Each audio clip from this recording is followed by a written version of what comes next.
വേദപ്രയാഗ് മീഡിയയിലേക്ക് സുസ്വാഗതം. സ്വാമിയേ ശരണമയ്യപ്പ. സ്വാമിയുടെ എല്ലാ അനുഗ്രഹങ്ങളും ഉണ്ടാകുമാറാകട്ടെ. ഈ വർഷത്തെ ഞങ്ങളുടെ ശബരിമല യാത്ര ഈ വരുന്ന 17-ാം തീയതി ജാനുവരി 2026 കൊല്ലവർഷം മകരം 3-ാം തീയതി അതിരാവിലെ ശനിയാഴ്ച രാവിലെയാണ് ഭഗവാന്റെ അനുഗ്രഹപ്രകാരം ഞങ്ങൾ കെട്ടുനിറച്ച് സ്വാമിയുടെ സന്നിധിയിലേക്ക് യാത്ര തുടരുന്നു. ഭഗവാൻ എല്ലാവിധ തടസ്സങ്ങളും നീക്കി എല്ലാവിധ അനുഗ്രഹങ്ങളും ഞങ്ങളുടെ ഈ യാത്രയ്ക്ക് ഉണ്ടാക്കിത്തരണമെന്ന് എല്ലാ ഭക്തജനങ്ങളും പ്രാർത്ഥിക്കുക. ഭഗവാൻ ഞങ്ങൾക്ക് എല്ലാവിധ അനുഗ്രഹങ്ങളും എല്ലാവിധ തടസ്സങ്ങളും നീക്കി സർവ്വവിധ അഭീഷ്ടങ്ങളും നടത്തി തരുമാറാകട്ടെ.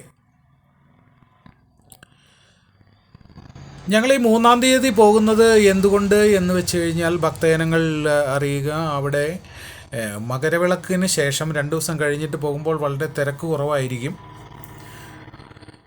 18-ാം പടിയുടെ മുകളിലും താഴെയുമായി സന്നിധാനത്തുമൊക്കെ ആയിട്ട് മാളികപ്പുറത്തമ്മയുടെ അടുത്തും അതേപോലെ കളമിട്ട് പൂജകൾ തുടങ്ങിയിരിക്കും മണിമണ്ഡപത്തിൽ. ഇതെല്ലാം കണ്ട് യഥാർത്ഥമായ അടിയന്തര ഉത്സവം, ആ അടിയന്തര ഉത്സവത്തിൽ പങ്കുകൊള്ളുവാനായിട്ടാണ് നമ്മൾ ഈ സമയത്ത് യാത്ര ചെയ്യുന്നത്. എല്ലാ ഭക്തജനങ്ങളും ഒരു തവണയെങ്കിലും ഈ അടിയന്തര ഉത്സവത്തിന് കണക്കാക്കി പോയിരിക്കണം എന്നതാണ് നമ്മളുടെ അഭിപ്രായം. നമ്മളത് പറയുന്നത് എന്തുകൊണ്ട് എന്ന് വെച്ച് കഴിഞ്ഞാൽ അവിടുത്തെ യഥാർത്ഥമായ ശബരിമലയുടെ തനതായ പൂജാധികാര്യങ്ങൾ നടക്കുന്നത് ഈ ദിവസങ്ങളിലാണ്. മകരമാസം 1-ാം തീയതി മുതൽ വരുന്ന മൊത്തം 7 ദിവസമാണ് ആ കാര്യങ്ങൾ നടത്തുന്നത്. അതിനുശേഷമാണ് തിരുനട അടയ്ക്കുന്നത്.